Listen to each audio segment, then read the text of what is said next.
Put you on the spot. Yeah. Well, all the characters will go through a concept drawing stage, and as soon as the final sketches are signed off as visually looking okay, we'll take a sketch and we'll produce that into a fully working 3D character, and then someone takes it away and makes it move and animate it.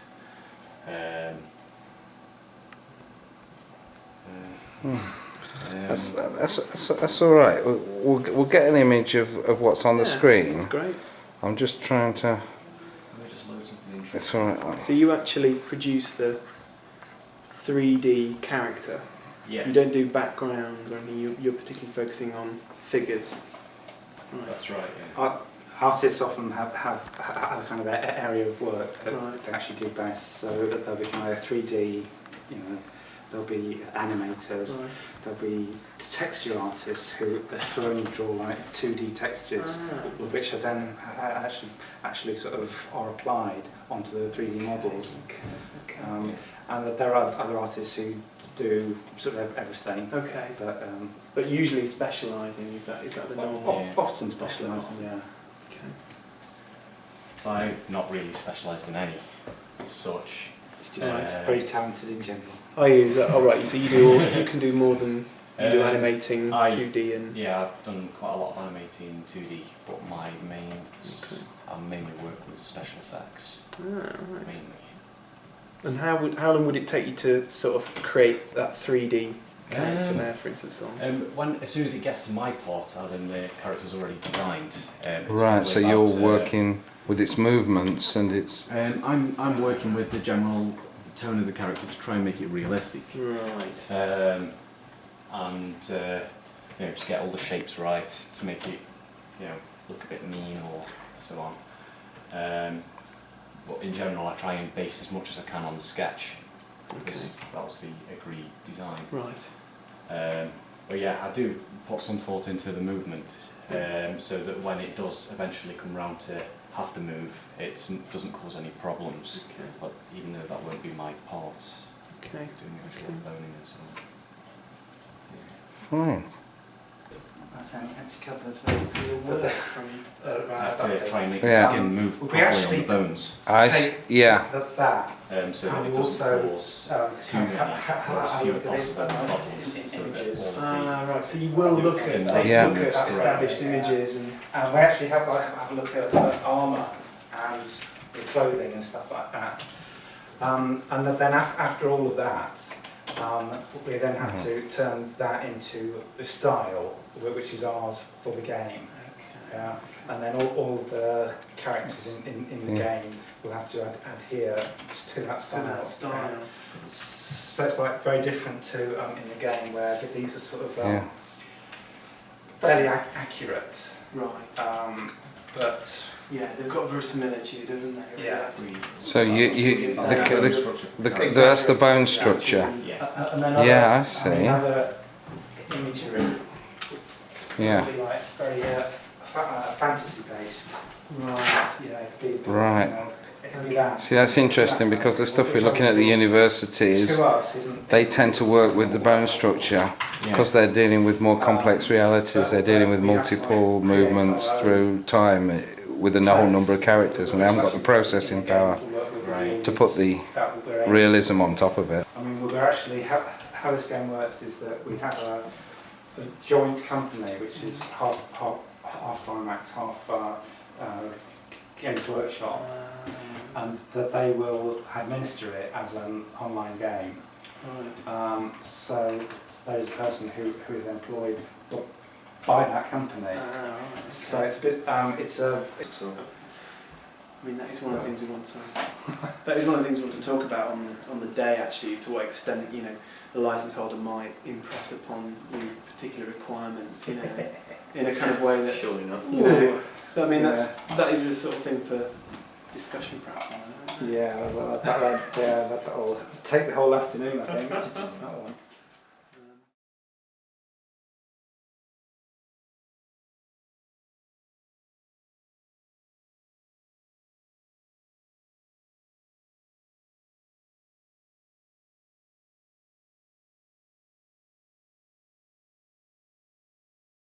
But this is only a smaller subset of the actual the Warhammer map that's been created. Well, I mean, over the last 25 years. It's a bit dark.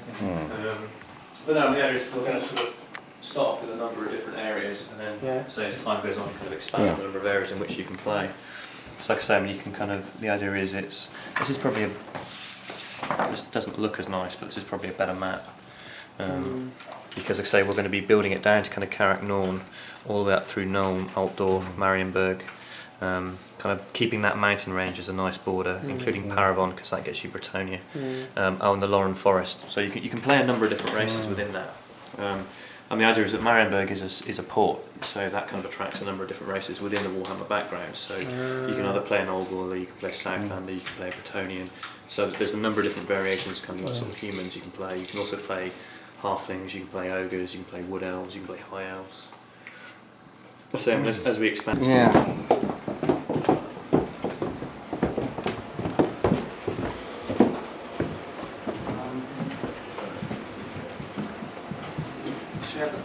Some tools. Okay.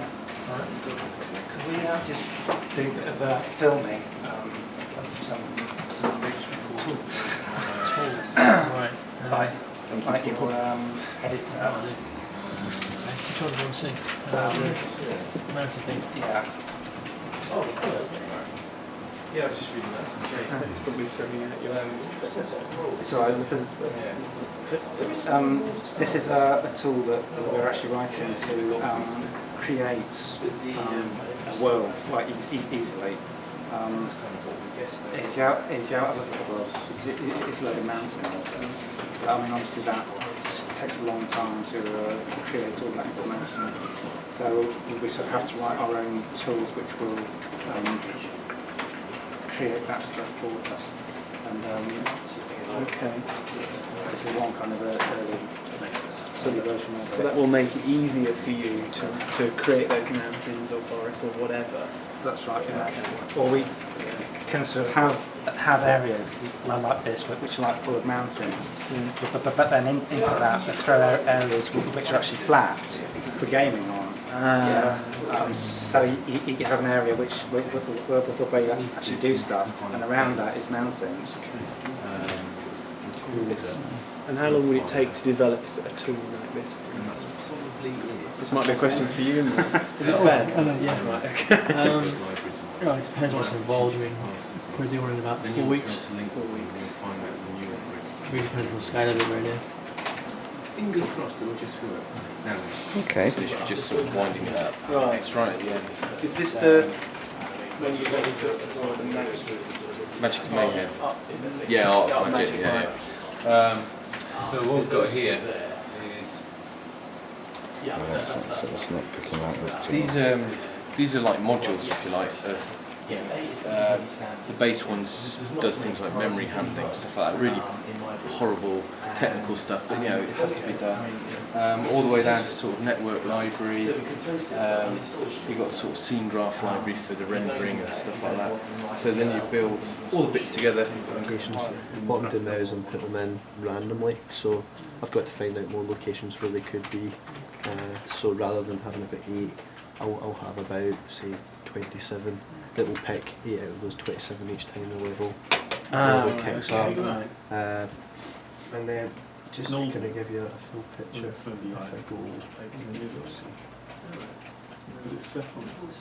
what will happen is I'll take locations, and if it will give me output similar to this, that will tell me where the place of power is, and then the code parses that, reads it in, and it will kind of, the AI will deal with that. The AI wizards will know where themselves. So you don't actually have to put the code, the wizard just says, you've decided that place, it'll link that up to the machine which runs the... Certain things I deal with on a kind of higher level, but in general the code takes care of the main kind of area. So could you just go back to the main screen again from that, and that would be... Yeah, and just if you just move in close to something, that would be... Hello. And the this is kind of like hello, it's like a you can see obviously That's it, yeah. this is like going to be a top down Yeah. perspective, Yeah. so we've obviously got more sky. Great. Okay. Okay.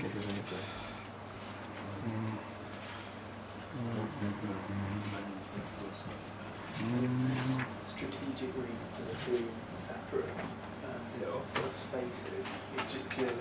It was the only space available.